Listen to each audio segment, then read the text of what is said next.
আসসালামু আলাইকুম। কেমন আছেন সবাই? ভালো আছেন তো? তো আমি খুব ভালো আছি। বৃষ্টি পড়তেছে বাইরে, দেখেন শব্দ হচ্ছে।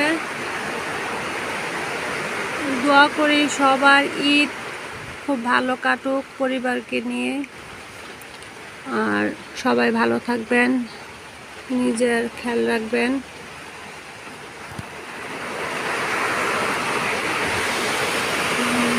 গরমের ভিতরে বেশি বেশি লেবু শরবত খাবেন, বেশি বেশি করে পানি খাবেন, আর আমার জন্য দোয়া করবেন, আমার দুই ছেলের জন্য দোয়া করবেন।